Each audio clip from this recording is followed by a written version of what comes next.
Hello and welcome back to Gabos Sports Live. I mean, we're getting a little bit better at the scheduling of these things. I think we've actually stuck to the timetable for once.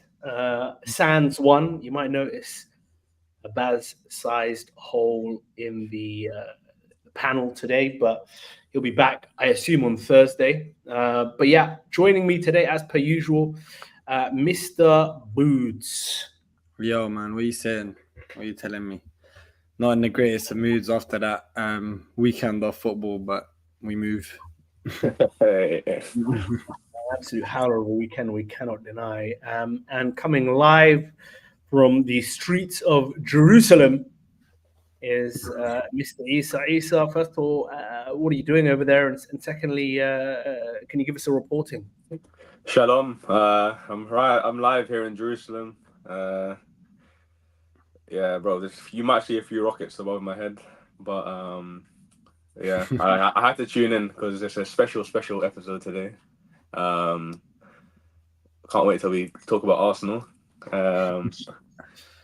especially Igal. Wait and see, bro. Wait and see. Well, listen, man, you won't have to wait long. Filled with what can only be described as some of the most corrupt decisions that we've seen in a long line of corrupt decisions. But why don't we start over in Bournemouth, where Arsenal were heavy favourites taking on Bournemouth, and then a 30-minute red card after a VAR check on behalf of Brad Gillett, the Liverpool fan, got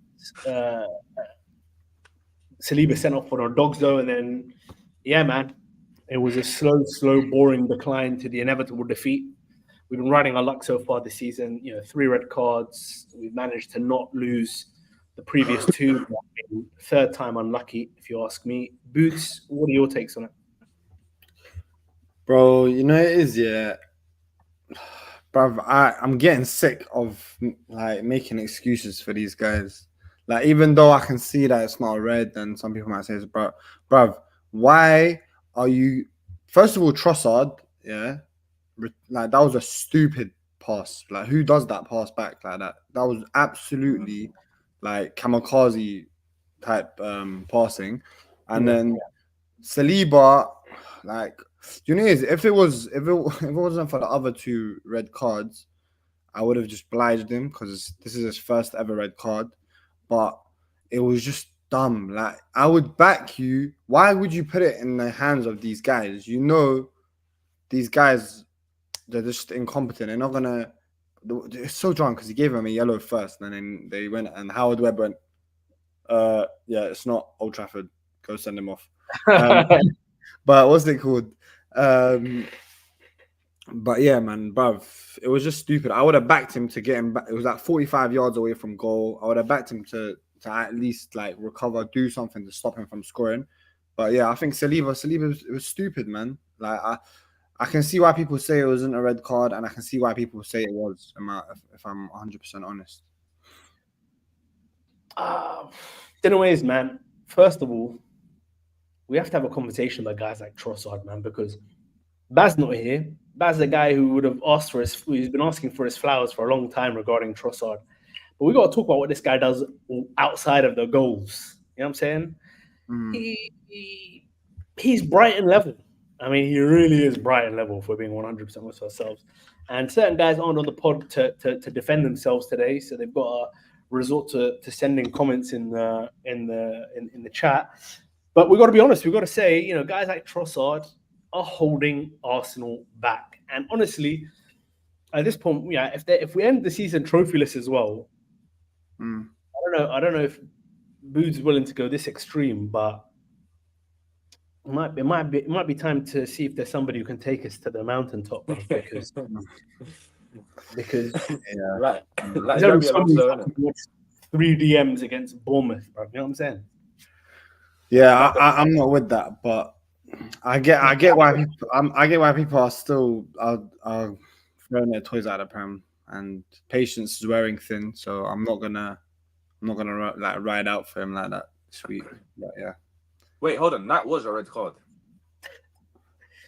Well, listen, He's literally the last man, and it's like, bro. Obviously, it's subjective, but it is a goal scoring opportunity. Yeah, but one of the things that they consider, one of the things that they do consider, is distance from goal. Yeah.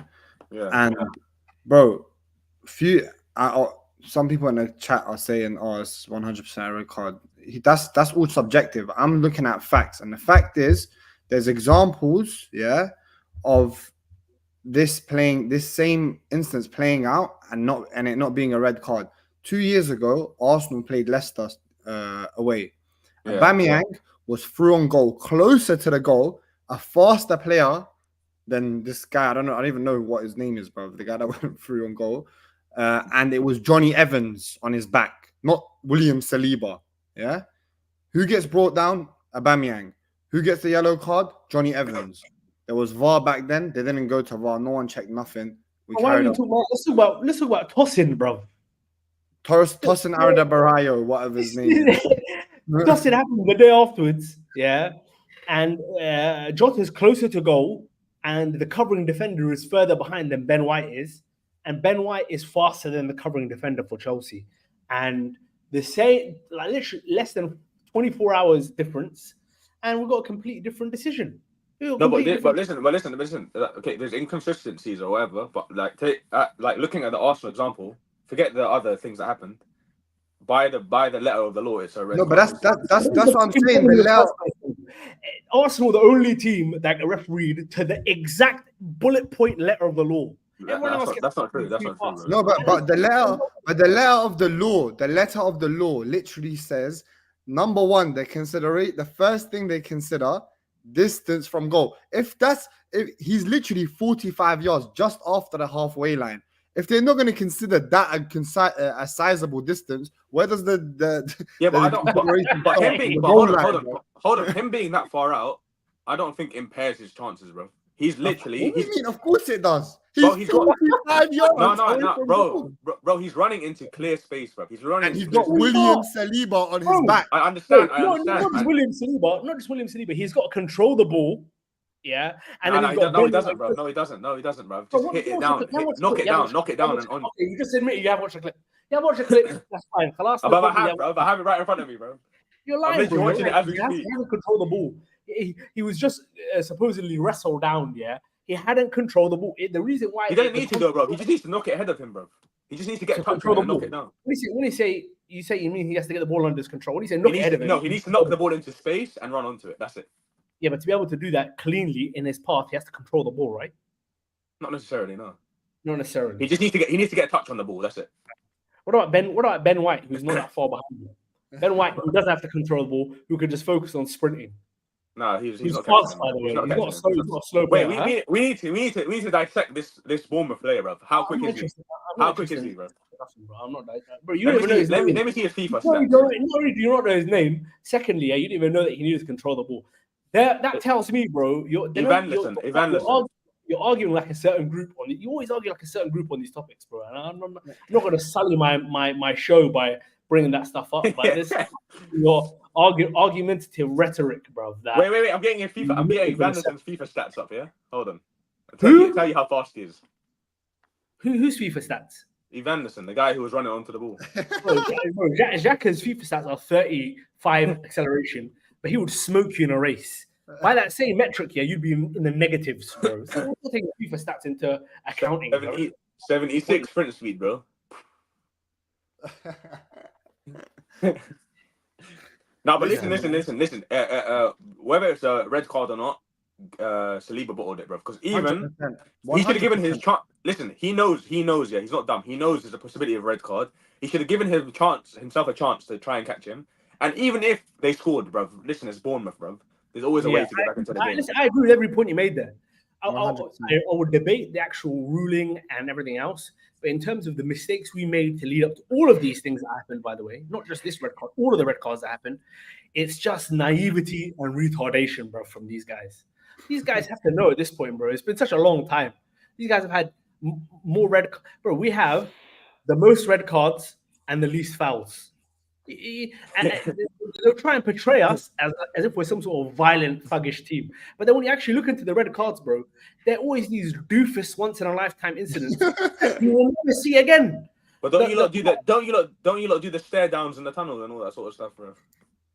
It worked on you, bro. It worked on Man United. Because when they showed the stare down, bro, Martinez was under one of Saliba's studs.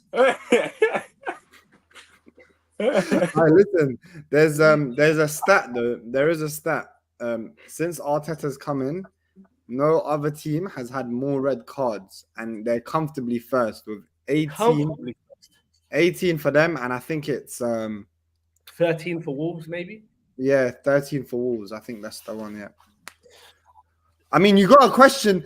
I know, Igal, you like to say the referee is this, the referee is that, and I'm with you sometimes, yeah. But you do have to question, yeah, the discipline of some of these players, man.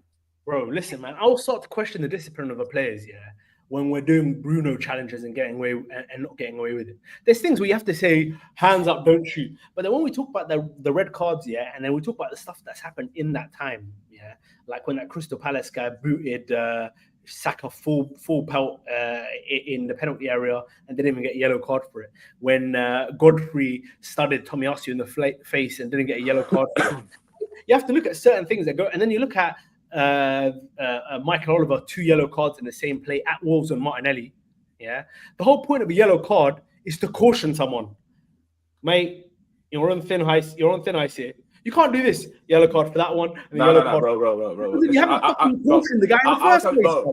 Bro. Martinelli's was a red card, whether you like it or not, bro. Explain. Declan Rice was hard. Explain how Martinelli's was. Explain how Martinelli's was red card. Because, bro, he's done 2 yellow card incidents in the same passage of play, bro. Which ones were they? What do you mean, which one were they? The foul and then... What were they? Foul and descent, bro. No, it wasn't descent. It was stopping the ball from being thrown in. You know what you're talking about. You haven't got excuse me. Oh, whatever it was, bro. He did 2. Yeah, whatever it was, he deserved it. All right, bro, if you take them... Wait, hold on. If you take them individually, they're both yellow card offences. Yeah. It doesn't mean... Wait, hold on. So you're saying if someone gets booked, yeah? Say someone gets booked for pulling someone's shirt, he can go do as much yellow card offences as he wants after that. Listen, bro. You have to. If you're gonna send them off, yeah, you send them off with a straight red card.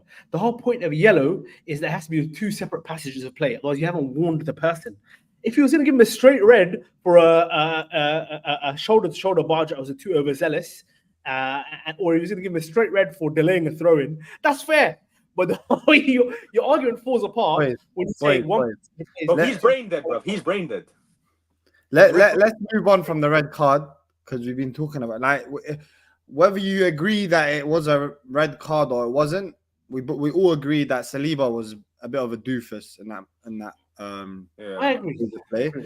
But let's focus more about like maybe Arteta. What you were saying before we started recording, Igal. You didn't rate the midfield. You didn't rate the forwards. Listen, man, it's about time we started calling out Arteta for having no nuts. They come, and it links directly to the Saliba red card because he's desperately trying to prevent a goal in the 30th minute against Bournemouth. Or we should, if it happens, just go. They got their lick. We got to score 2 now, yeah, and have that kind of attitude. But instead, he's playing the fucking 3 centers out of the NBA in midfield, and he's not letting any sort of creative outlets have any sort of role in midfield. So when we're watching Arsenal play football with this kind of lineup at the moment, bro, there's just 3 guys who just can't break a line. To be quite frank with you, we can do duels till the cows come home. But when it comes to unlocking teams, bro, we have not got that in our locker at the moment. So, bro, who are you replacing Odegaard in the team with? Who's gonna be the creative outlet? I'm sacrificing one of the DMs, and I'm playing Ethan Wanieri. I've seen enough to tell me that I can give this guy the first half of the game, and if it's not going well, I can take him out. Yeah, but that's nuts. Listen, you could have bought a player. But you insisted you had a complete squad, yeah? So now's the time that you have to trust these guys. You just trust the guys. If you played in one area and we bottled the game, fair enough. When have we ever really complained about that? But bro, when you're playing, when you're boring the life out of me, and I struggle to watch the games, I struggle to watch Arsenal play football. It's fucking boring. Yeah, we win 3 points. Yeah, but bro, it's a slog. It's an absolute slog at the moment. I mean, I can't disagree that we're boring to watch, but I don't think with that midfield. I think even with that midfield, we've won the game, bro. I think it's just, bro, that the red card, 30th minute, bro, into the game, you get a red card away, and Bournemouth are a decent side. It's not like they're a bad side, especially away from home. I don't think, bro, bro, at any team, you're gonna struggle in it. It's gonna be hard to win the game, bro. But I do agree with you. I do like I want to see Nwaneri play. Like I do really want to see him play. I think he's ready. I think he's good enough to play. But I don't know. Arteta seems like he's a bit more handbrake up when it comes to giving youth a chance. We've been seeing this shit for years and years and years, man. And look, it's still early enough in the title challenge that I'm not going to rule anything out in terms of us being kind of out of it or whatever. I think it's one of those races where even City are looking like, they're going to be having punch-ups throughout the season, or at least until January, until they can get a reinforcement in. But games like Brighton at home, Bournemouth away, I mean, we've watched it for the last 2-3 seasons collapse us, bro. That's where we lose the title.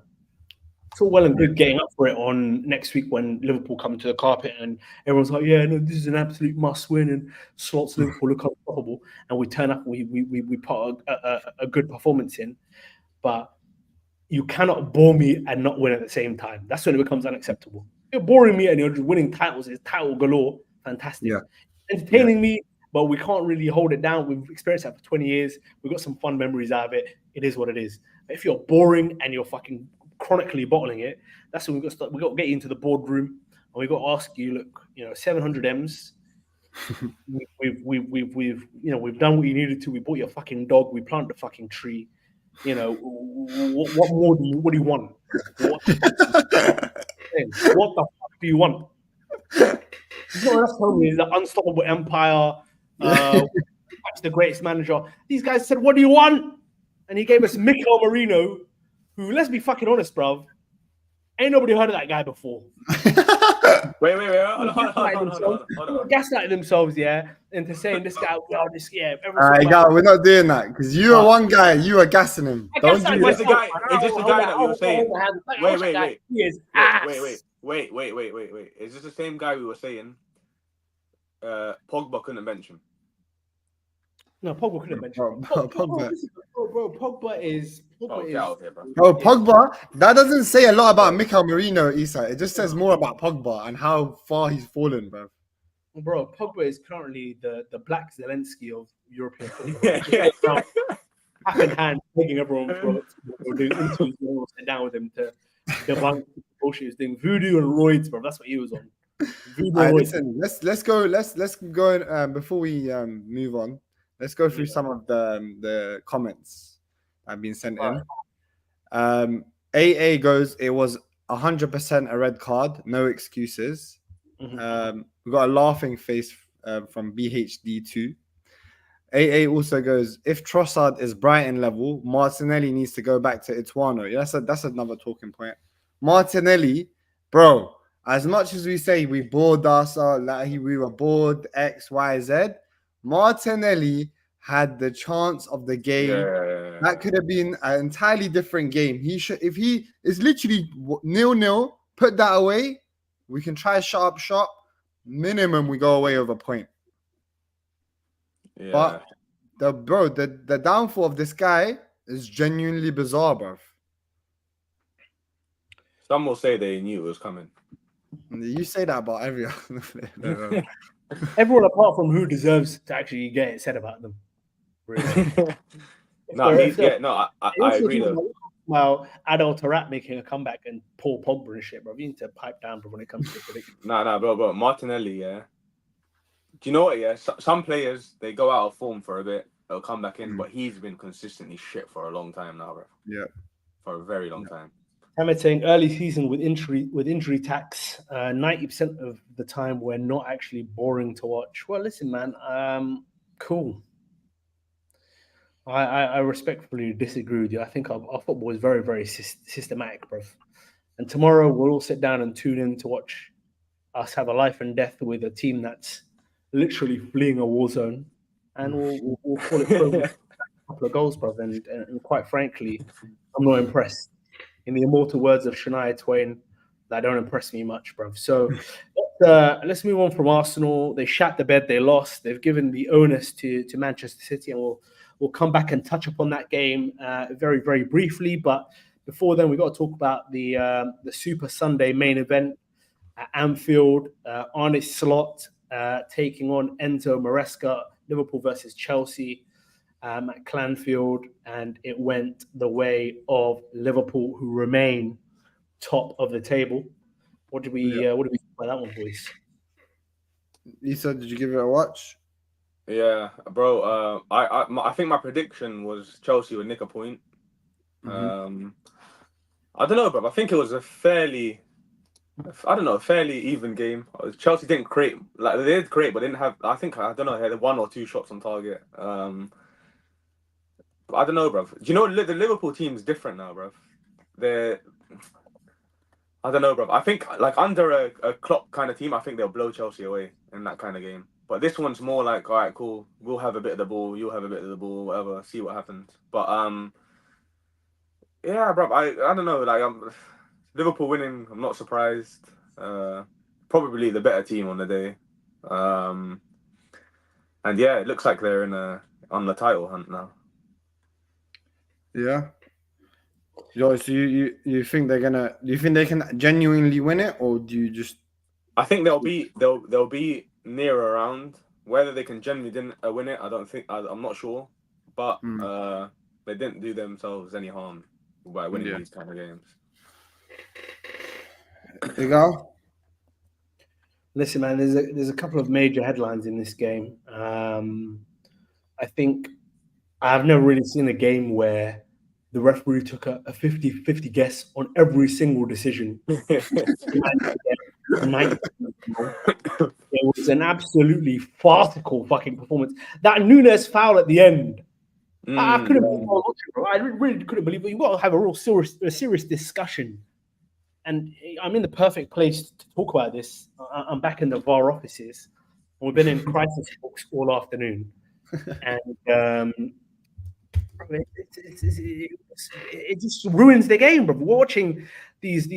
It's a bunch of spastics from a shit town near Manchester, and they've collected 20 of these fucking bald retards in a black van, and then they've committed them to ruining our weekend every weekend for 38 weekends in a row, bro. What are we even doing here, bro? This is absolutely trash, first and foremost, and then second of all, I mean, look, Chelsea are a work in progress, and Liverpool are in a position where, you know, I think Slot has kind of refined the elements of Klopp's previous style that, you know, left things a bit too much to chance. I think they're just a lot more controlled now, but they've retained that same level of attacking threat. I do think the game probably ends a draw if Cucurella starts. I think when Cucurella locked up Salah a little bit, bro. I feel like if Cucurella, you know, had longer, you know, then we probably would have seen maybe a slightly different outcome. But on the basis of play, it kind of went, I guess, the way that most people expected it to go. But my God, man, we got somebody's got a riot. Yeah.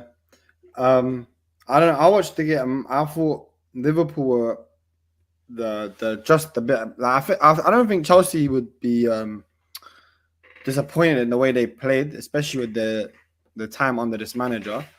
I think Liverpool were they were the better team. I disagree. I think Salah was actually, bro, some of the passes he was playing, the outside the boot to Gakpo, that I think he's a different type of Salah, innit? It's not the old school. He's not going to be just electric, energetic winger up and down.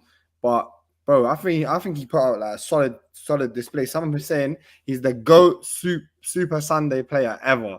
And it's hard to dispute, man, because if you look at this guy's numbers against the big teams, he doesn't discriminate, bro. Everyone can get it. bro. He turns up in the big games, bro. Also, another guy I want to talk about is everyone's favorite child, the golden child, Mr. Cole Palmer. Yeah.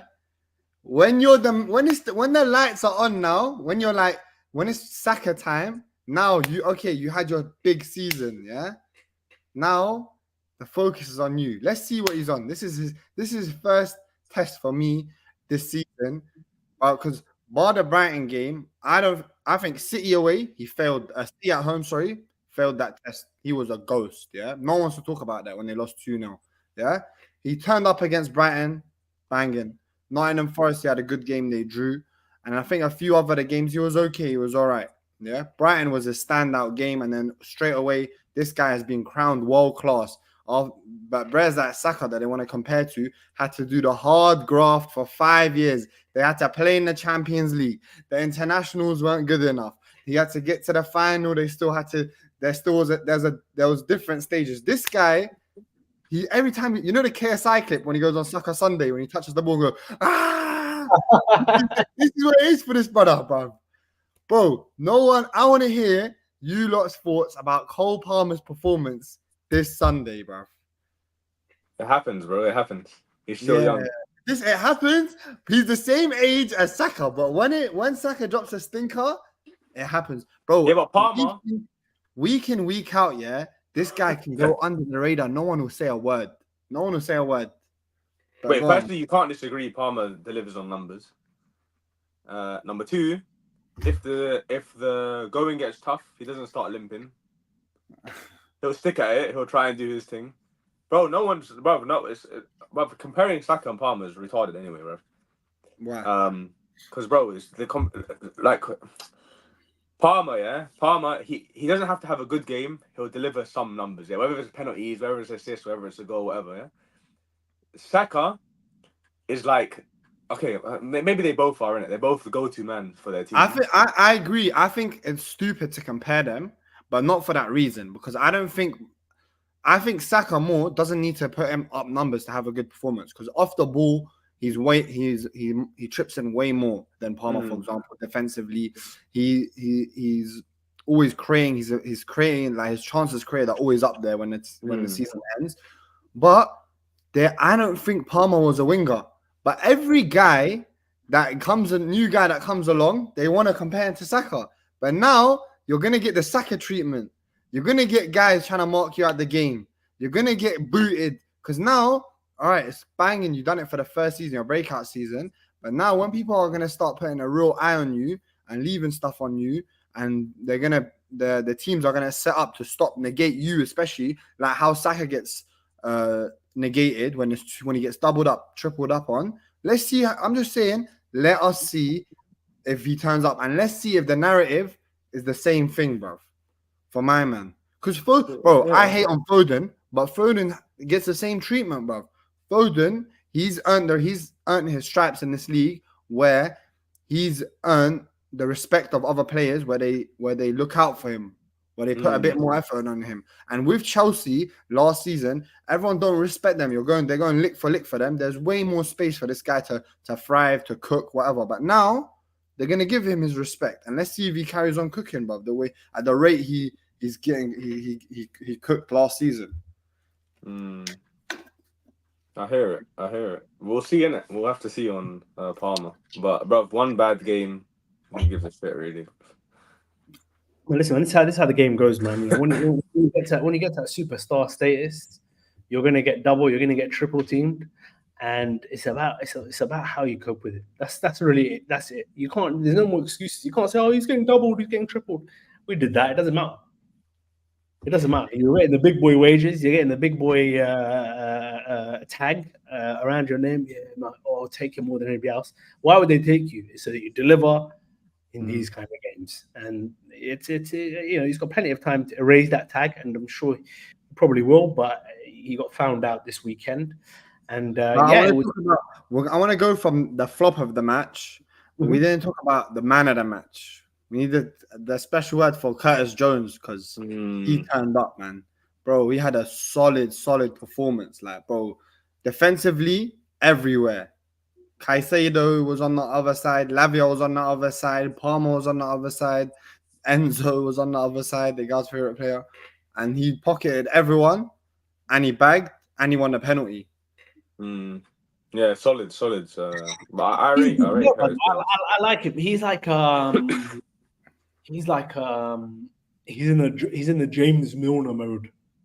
You know, dependable, reliable, comfortable on the ball, hardworking, give it your all kind of a player. He's never gonna, individually grab the headlines, despite what he did in this game. I know he's getting his plaudits to an extent, but I thought it was crazy that they even considered the possibility of maybe getting rid of this guy in the summer, because him and Graven Birch, I think they're going to carry on, being the bedrock of the midfield. I think that's an athletic, dynamic, intelligent midfield, and I think it helps him out a lot. And the defense was solid as well, bro. I think the defense was solid.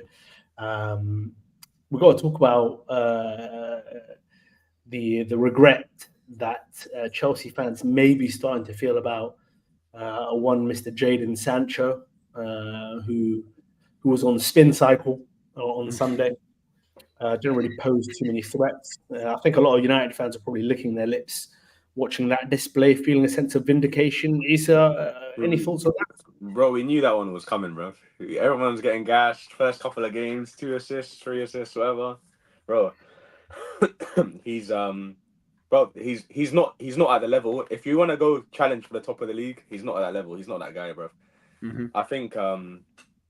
I think Chelsea's gonna learn the hard way of Sancho, bro. You know what, bro? He'll come in good at certain points in the season. Don't get twisted. But generally, this is the kind of what you saw of Sancho against Liverpool. This is the kind of prayer you'll get for 30 games a season, bro. Mm-hmm. Mm-hmm. Yeah, man, 100%. I agree, bro. And you know it is as well. Yeah, I think, bro, like the early performances were I gassed a bit. Like I hate United, but obviously the media and people, they also, a lot of them hate United, and the media knows what buys, isn't it? Like what grabs attention. This guy was passing it on the halfway line to Nicholas Jackson. Nicholas Jackson was running 50 million yards and scoring them. Like, oh, what an assist, Jadon Sancho, bro. He literally passed it to Nkunku for one game. Nkunku has his back to goal. He has to spin, go through 2 guys and put it away, and they're gassing up Jadon Sancho and giving him man of the match on Sky. So they know what they're doing. Like they built him up to bring him back down. This is what the media always does. I think Jadon Sancho, bro, I think he's mid, man. I think he's technically very secure, he looks very nice, but when it comes to the nitty-gritty, the big teams, to the big occasions, we know what he's about. He's not going to go past the player. He's not going to cut in, and doesn't have that separation to get away from a player and get a shot off. He's just a tidy, decent player, man. But for some reason, he's one of those guys that there's always an excuse for him. I don't know what it is. It's because we've seen certain stuff from him, and people think that's who Sancho is, bro. But nah, he's basically what we see yesterday, but he's had his moments when he's good. That's basically Sancho, bro. Yeah. And he's one encounter with the police away from lining up for Marseille, bro. Greenwood, though. Huh? Greenwood's cooking, bro. Cooking. He's actually doing his thing. Samed goes. He's cooking another baby as well, bro. These things being in one situation that we can't mention for sponsorship reasons to popping out 2 kids, bro. So clearly he's winning on and off the pitch. So yeah, well, what more can we say about that? But yeah, moving on from that game, we've lingered on. Before you go, I just want to go off a comment Samed says. He goes, Darwin Núñez moved me also. Might have to buy the dip. He actually had a good performance, you know. Yeah, listen, he hasn't dipped anywhere near for me to.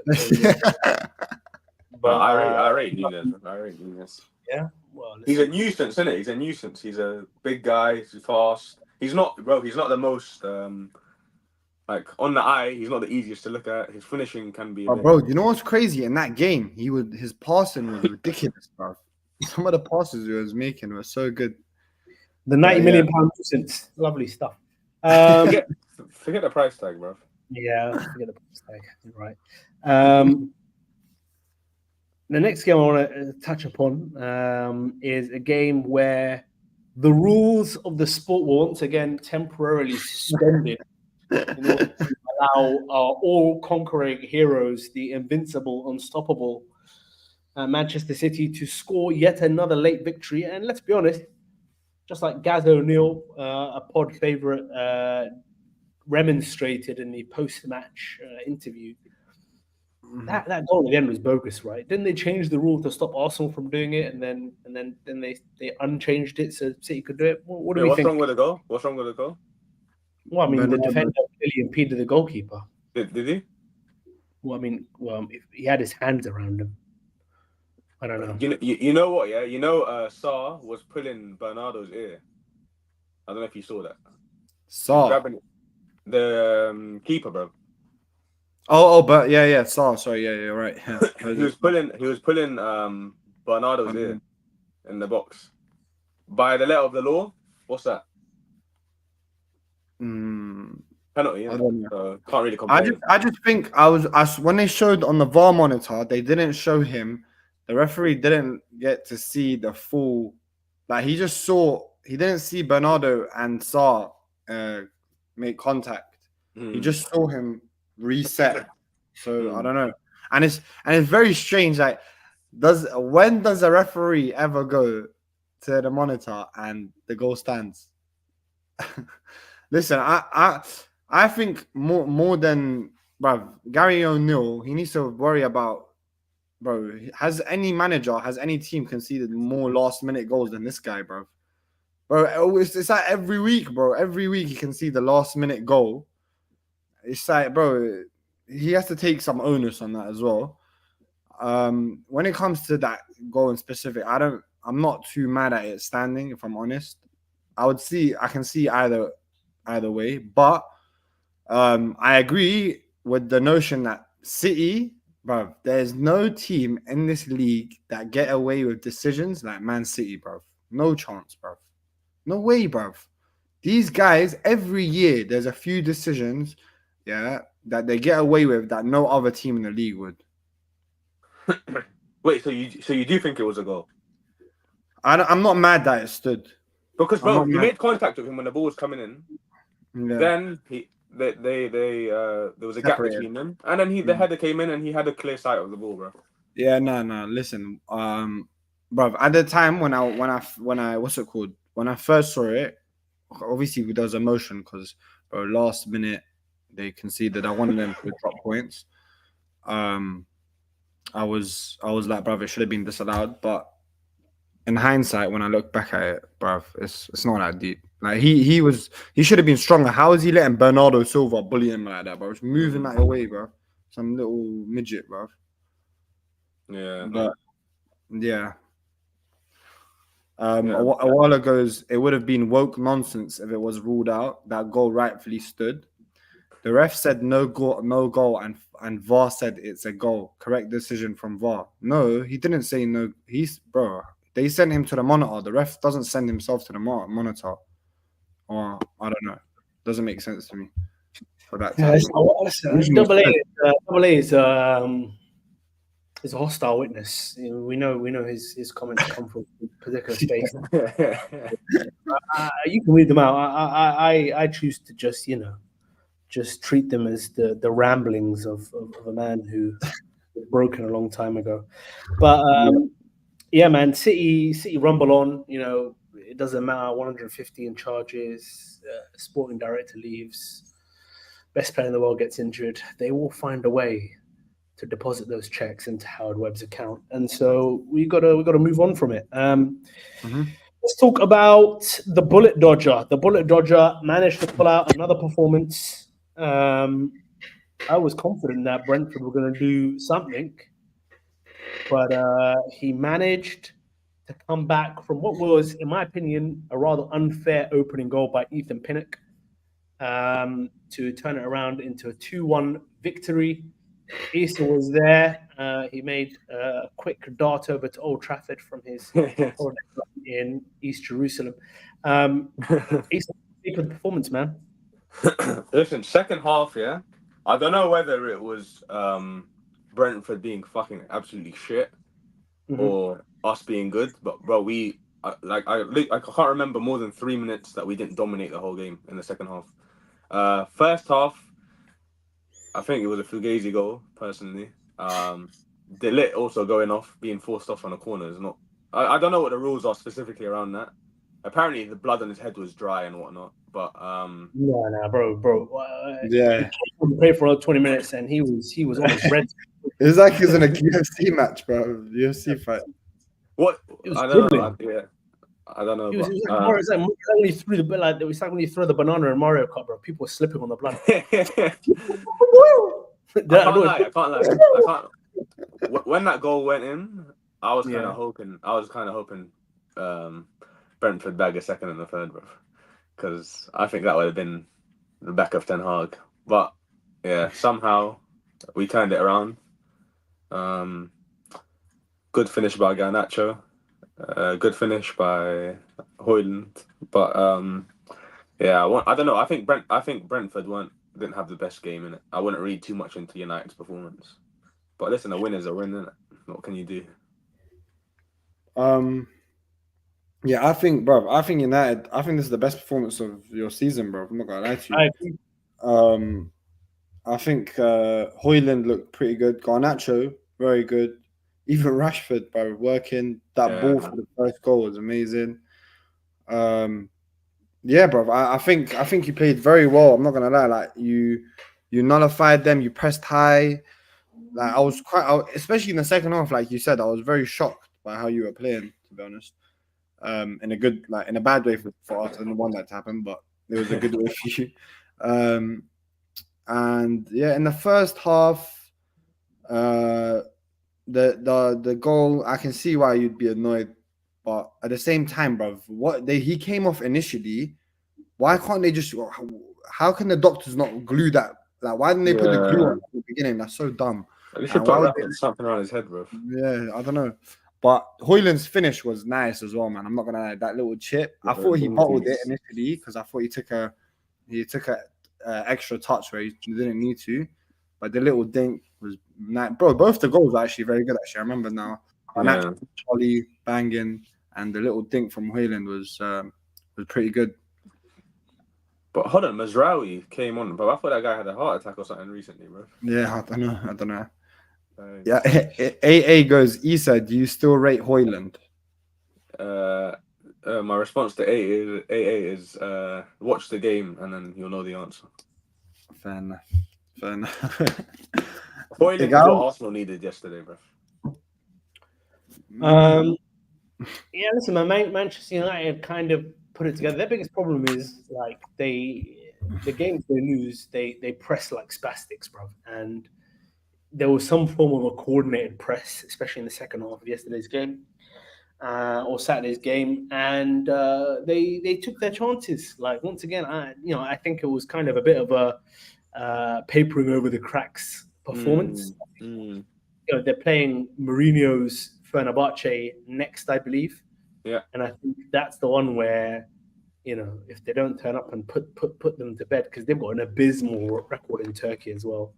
If they don't turn up and beat Mourinho in the aftermath of this Pogba interview, Mourinho's gone through 3 clubs since then, comes in Turkey and slaps you up with Mehmet and Topal, bruv. It's gonna be a long evening for Eric, bruv, to justify that. Yeah. You can't get beat on the job, basically. Wait, on a side topic, bro, Johnny fucking Evans, bro. I hate him, but bro, he's putting out performances, bro. I said this last week. Somehow, some way, this man is held together by decade-old plasters, bruv. And he's managed to crank him out, bruv. We'll give him another contract, bruv.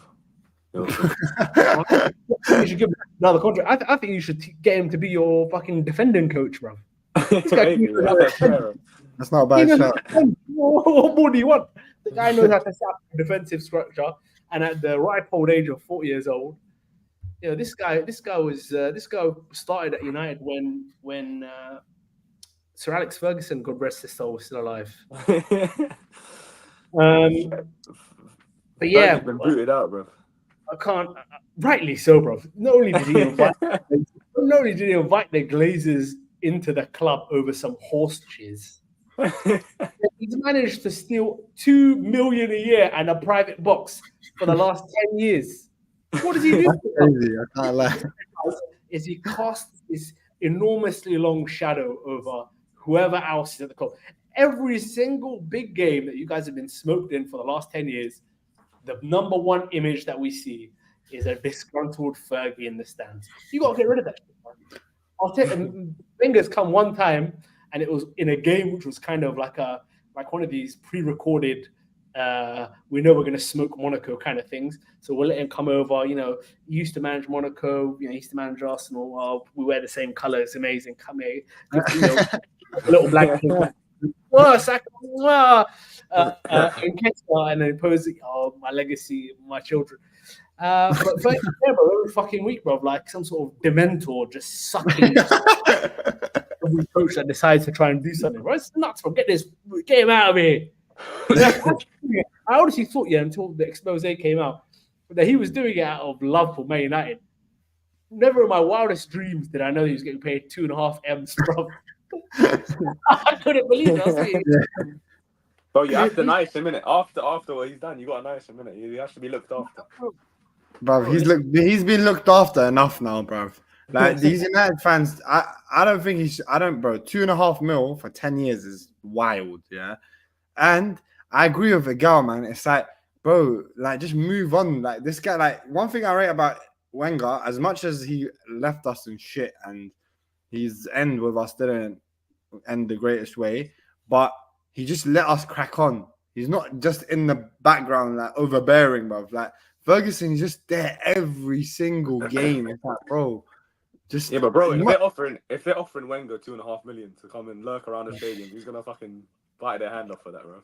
I don't think so, man. I think Fergie has proven time and time again that he has no integrity, bro. It's true, bro. Remember when his son Darren Ferguson used to get sacked from shitty, and the next day he used to get all of his loan players out of the team. He's a petty old bastard, bro, and he's never had a shred of integrity. So I wouldn't be surprised if he did more nefarious things than that. But that would be one for the conspiracy theory episodes. Well, one more point on United, bro. Amad Diallo, bro, looks like he's out of favour now again, bro. I thought it'd be his season. Bro, that ultimately, yeah, that is why this guy's gonna lose his job, bro. Ten Hag, because he has his favourites and he doesn't change, bro. Like he pretends to give people a chances, but he doesn't really. Because Diallo started the season well. Yeah, and now he's frozen out again. Looks like he could be out. Listen, I think the curtain's closing in on this guy, bro. Really, win or no win. I don't know. When we've been waiting for a while, bro. Well, that's the thing about him, though. But he's a cockroach, bro. He's a bullet. He's got a board on his. It's like he's got a board on his wall of the games he has to win. He probably doesn't even turn up to the sessions, bro. But he knows for at home, 3 p.m. kickoff, full house. I better turn up. I better tell the boys, for everything I told you, just fucking pass it to each other and then knock it in the door. Oh, did you not see the video I sent you today of him when he first came to England? He used to think please means thank you. I sent Booty the same video a couple of days ago, bro. Please. Please. Bro, you know what? Yeah, he has been really shown up by Arne Slot. Arne Slot's got a sense of humor. He's got bars. He's got lines. He turned up day one, took over from one of Liverpool's greatest ever coaches, and it's like they haven't missed a beat. Meanwhile, you guys are 3 years into trying a new philosophy and a regime, and give it time and let him build and give him 6 windows and let's collect up all the fucking recycled goods from the Dutch league. And did you see his presser? He was talking about. He's telling one of the journalists. I can't remember who it was.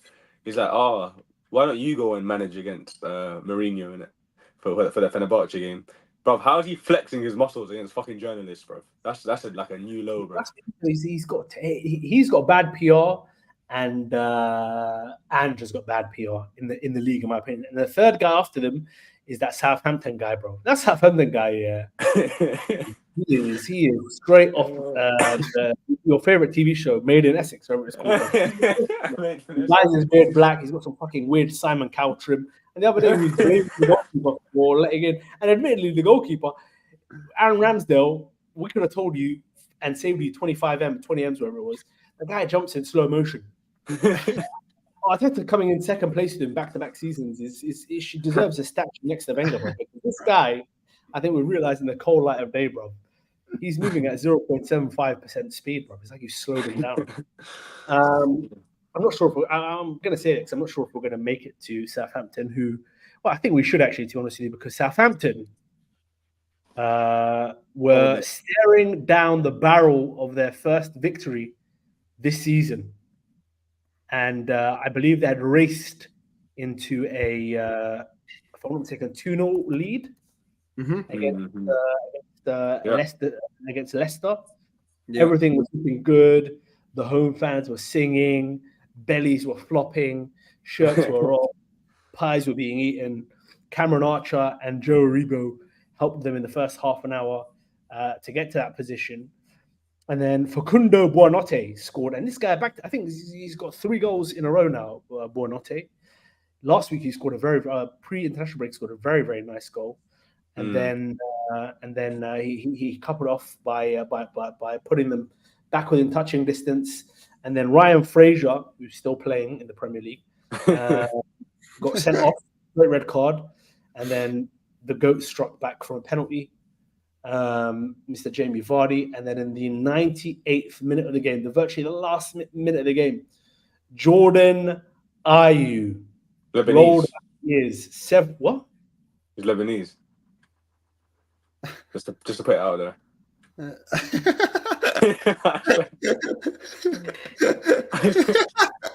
By the way, it's very important information, isn't it? It's very important information. Sorry, the viewers will appreciate it. Bro, I swear to God, he's Lebanese.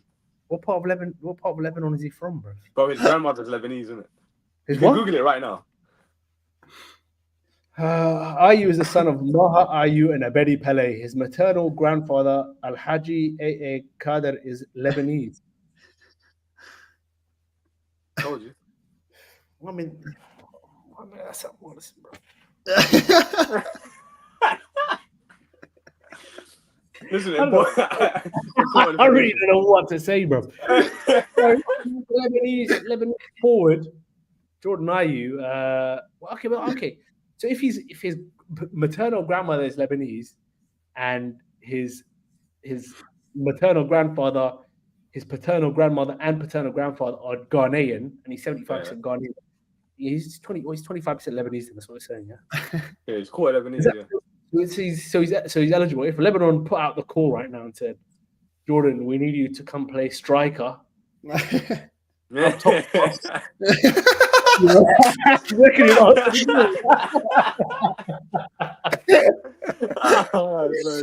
you'd answer the call? You'd be like, he goes to Leicester in the morning. He goes, Coach, his name's Steve Cooper. Steve, look, mate, I've just got the call up. Retired from international football. Yeah. Listen, mate, I've got one more tournament I need to play in. What is it? The Asia Cup. We're going to play the Asia Cup. From Ghana, mate.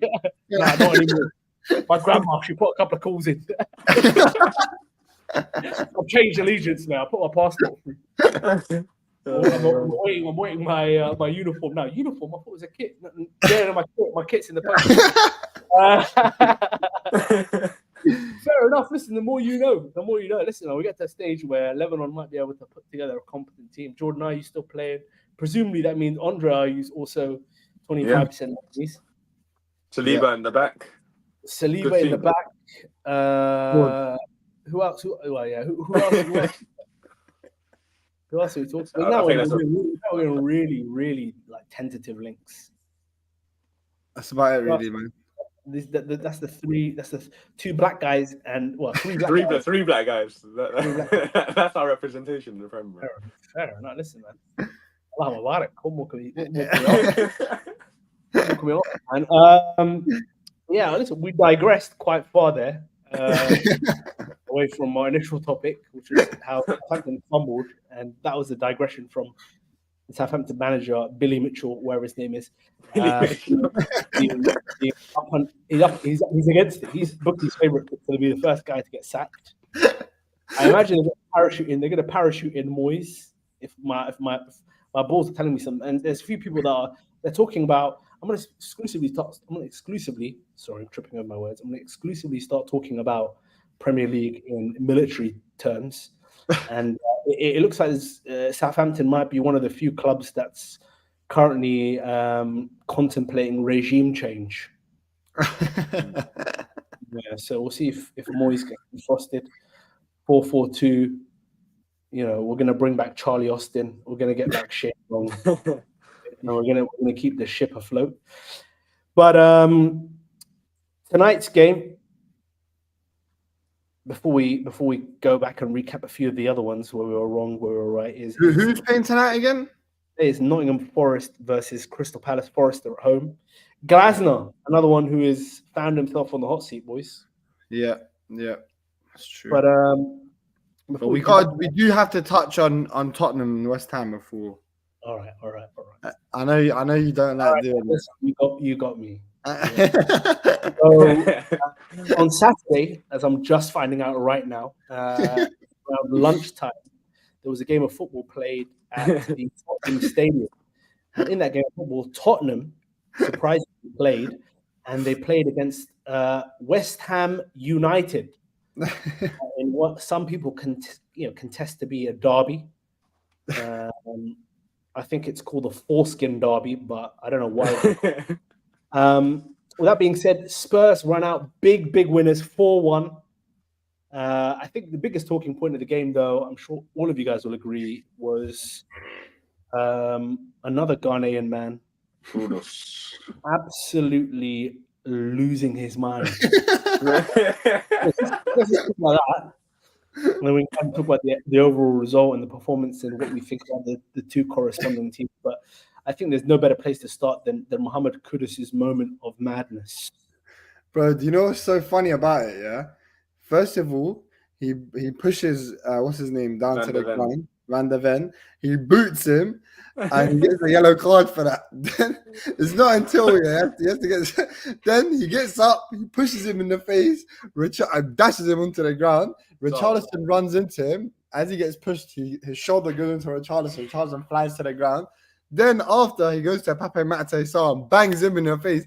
He had like 3 bodies on his resume. Literally, bruv. And they did, and he gave him a yellow card for all of that. It's not until VAR had to get involved and that's because he was very, very smart about I don't know if it was on purpose or not, but he was very, very smart and sneaky about the angle he chose to hit Sarr from. It was one that only VAR could catch. You know what I'm saying? Moment of madness. Or moments. Yeah, it was a total moment of madness. So he found himself walking the walk, and after that, I mean, that was quite late on. I mean, at this point in time, the damage had been done. He scored the opening goal. He did his little celebration, and then Kulusevski, Basuma. It was an own goal for Areola, and then Son got on the score sheet around the hour mark. Mm-hmm. I've got to say, Kulusevski in the number 10 slot is impressing me, bruv. I thought he was very one-dimensional as a winger, but now he's got more space to create. That seems to be the natural fit for him. What do you guys think who watched the game? With him cooking in that slot, we mustn't forget Maddison got hooked at half-time. So that he could be playing in the 10. And Maddison is slowly becoming. We're gonna have some uncomfortable conversations about him if we already haven't, anyways. Bro, this guy is just becoming a big Fugazi, man. Like when he's just becoming when the tides all well, he can turn up. He got a bit nice little moves here and there. Got a nice couple passes. But when he's the nail, when the tide's against him, he bottles it, and he always has to get yanked off. He was talking the talk before the World Cup as well, bro. No, I think, by the way, there's a lot of players. There's a lot of players in the league where their injury problems are massively undersold to the audience, and they're actually a lot more cooked than they really are. And I think Maddison took the opportunity to make the move to Spurs because he knew he was clinging on for dear life.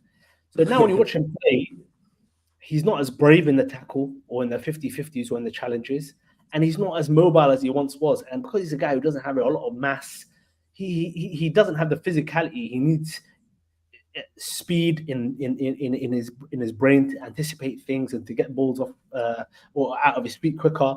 And I just think, bro, like post that last big injury that he had, the one that kept him out for a few months towards the back end of the season, I think he's a bit cooked, bro, personally. I really do. Remember when there's someone in the chat, he's been talking a lot, but this guy used to say, Maddison's better than Odegaard. Maddison's better than Odegaard. Maddison's better than bro. He's dead, man. Guy, every time, bro. Let's not forget, this is the same guy that against Everton when Leicester were fighting for survival, he had dropped a stinker, missed a penalty, and also got subbed in that game. Anytime there's any bit of adversity, he gets yanked. But yeah, going back to Kulusevski, I can't lie. He is luckily for them they have him because he is turning up, man, in that midfield, bro.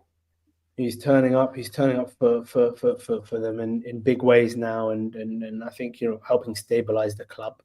It was a week full of absolute carnage in terms of refereeing decisions. By the way, I mean we had a grand total of 5 red cards, and we want to come into a game, the penultimate game, or there's a couple of games to cover. Not that I'm hugely excited about covering them all, but Fulham gets spanked at home 3-1 by Aston Villa. They started off really well. Raul Jimenez scored. Raul Jimenez kind of rolling back the years a little bit with his goal assist contribution since the start of the season. But it wasn't very, very long until Morgan Rogers, with the help of a very big deflection, equalized. And then on the hour mark, we had Ollie Watkins. And then it went down as an own goal for Issa Diop. But 10 minutes later, they sealed the win before Jaden Philogene off in the 93rd minute of the game. The stats would have you believe this was a much closer game than it was. It started off maybe a bit 50-50-ish, but Aston Villa, really did start to pull away towards the back end of the first half. And by the second half, I know they scored 2 more goals, but the control was there the whole way through, really. It wasn't a massively back and forth game, in my opinion. I don't know if you guys had a chance to catch the highlights and what your thoughts are on the respective teams. First thing, Andreas missed his penalty, unfortunately. It happens to the best of us, so it's happened to him. But I don't know. Listen, I always expected Villa to win this game. Rogers is a fucking baller, by the way. Big baller. Where do they find these guys? They got a good academy, these guys, man. It was City. Yeah, he's a City product. Was he a City guy? Yeah, no, these guys got some players, man. There's no denying it. And obviously, Anderson's red card didn't really help, to be honest. Maybe they could have got back into the game if he stayed on the pitch. I don't know. But yeah, no one's really surprised with that result, I don't think. No, it was a bit of a par for the course one. I think Fulham have been having a pretty decent start to the season, but I think City now, Villa, they've had a tough back-to-back run of games. And yeah, they go again, and we got this one. I think I got this one wrong. I said Newcastle were going to win it, but that guy Welbs, we said Wele 2020, but it turned out to be Wele 2025. The man is on fire. Once again, he scores the winner in a rather dull affair. I watched probably about 20 minutes of this one, and I wasn't particularly moved by either side. But Brighton get the 1-0 away win, a big win to keep their momentum in the right direction for their manager, which is important for him because he's got Christmas coming up, and then he's got his A-levels afterwards, doesn't he? Yeah. I'm not gonna lie, I didn't watch this game, so I can't really talk too much. I just caught a bit of the highlights, the Welbeck highlights. And yeah, man, what a start to the season. I think it's the best start he's ever had to a Premier League season. He's at what, 32, 33? And he's can't stop scoring, and it's his overall play as well. He's linking up well. Just bro, he's Finally keeping, put it all yeah, Where are literally. they? Where are Brighton? They're 5th or 4th, isn't it? Brighton, as it currently stands, are in 5th position with 15 points. They are currently, this is how I measure things like this, they're currently 4 points ahead of Manchester United. And we move on to the final game of the match week. Well, so far. And it was a huge relegation 6-pointer that took place in Portman Road. And Everton got it done. It was Suleiman Ndeye and then Michael Keane finally coming of use. And another match where they didn't start Iragun Bunman, and another match they won twice. I mean, yeah. I don't know what to say. It's quite. I don't think there's anything to say on this fucking game, bro. You're radiating off you guys to talk about this game. I'll speak on behalf of both of you guys when I say, of all of the matches that took place this weekend, it was certainly one of them. We will thank you for joining us. We will be back again to make our predictions on Thursday, I believe. Of course, if well, Issa's in a particularly dangerous spot right now, but that is, we're all around then. And if not, I'm sure, our atoms will reconstitute somewhere else, and we'll all predict Premier League matches from another location. But for now, thank you very much for joining Gabos. We've got another special episode that's currently being edited as we speak. That will be out. It is a very, very heated debate and discussion. And yeah, look forward to you guys joining us. Keep it locked on Gabos always. Peace.